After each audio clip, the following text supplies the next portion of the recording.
pas beaucoup connu, ça. Il n'y a pas longtemps que c'est connu. On ne savait pas qu'on avait ça. On passait quasiment pour des fous.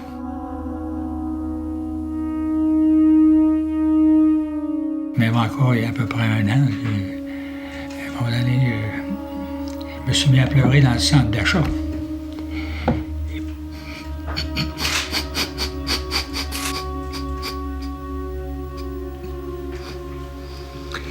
C'est ça le choc post-traumatique.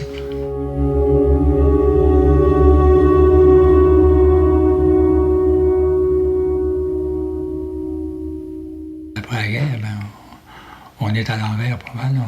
On ne peut pas vivre à travers des dangers sans refouler pour pas péter, là, hein? Pour pas tomber. Quand je fais ça, je me réveille, je suis à terre. Il y a comme une poussière, 2-3 pieds de poussière qui flotte là, dans l'air.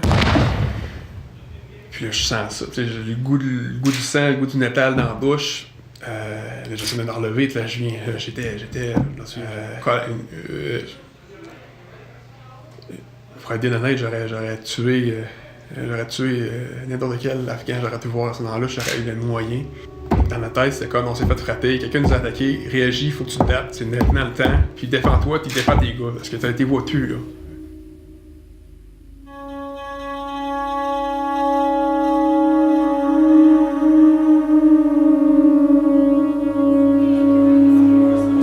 Les premières missions, on n'avait rien. Pas de débriefing à savoir, OK, mec, t'arrives à la maison, ça se peut que ça arrive, ça se peut que le fait de voir des armes à tous les jours ici, tu vas avoir un choc parce que tout d'un coup, t'en vois plus. T'entends plus de boom, il n'y a plus de stress. Je suis devenu agoraphobe. Les foules, c'est des gens qui sont contre ma façon de penser. Tu te dis, ils me comprendront pas, puis t'arrives à un magasin, puis la fille, elle dit, garde, on s'en fout. Là, tu te dis, hey, toi, tu connais rien, t'as rien fait. Là, tu deviens, tu te mets à juger tout le monde. Là. OK. Et tu te dis, ouais, toi, t'as rien fait. Là, pourquoi tu me parles comme ça? Pourquoi tu me traites comme ça? Mais tu sais, dans le fond, on revient dans le normal, puis c'est normal. Là. Elle pense que c'est un petit Québécois qui a jamais sorti non plus. Puis, fait que ton histoire, c'est pas écrit ici. Il n'y a rien qui te le dit. Là. C'est pour ça que je me cachais dans des trucs, comme la boisson, des activités extrêmes. Je faisais de la natation, je courais, plein de choses pour mettre ma tête ailleurs. Tout pour oublier, puis pas penser, puis me dire, je suis dans un monde normal.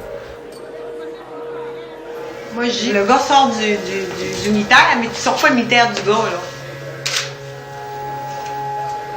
Je pense que c'est plutôt ça, chérie.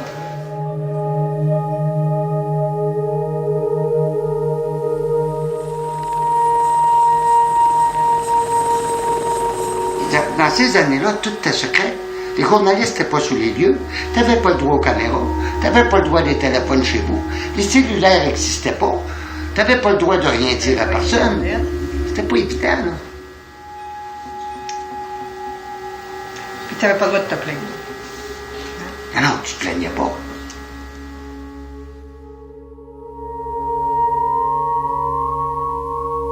J'ai été rapporté mort, hein. Ouais. Là, je suis disparu, puis là, je suis retrouvé. C'est sûr qu'on avait plusieurs blessés hein, avec le quartier. L'Afghanistan, on était un don tour. Ils organisaient des camps pour nous faire essayer des sports adaptés. C'est sûr qu'à ce moment-là, je vivais une séparation. J'étais dans le pire moment de ma vie. Là. J'étais dépendant aux drogues, j'étais dans l'alcool. Je me suis libéré de toute cette dépendance-là que j'avais accumulée. Mon état physique s'est amélioré beaucoup. Ça m'a permis de focusser mes énergies sur quelque chose de très, très, très positif. Puis, la première médaille que j'ai gagnée, championnat canadien, une médaille qui vaut pas grand-chose aujourd'hui, de façon objective, mais pour moi, ce moment-là, ça valait tout l'or du monde.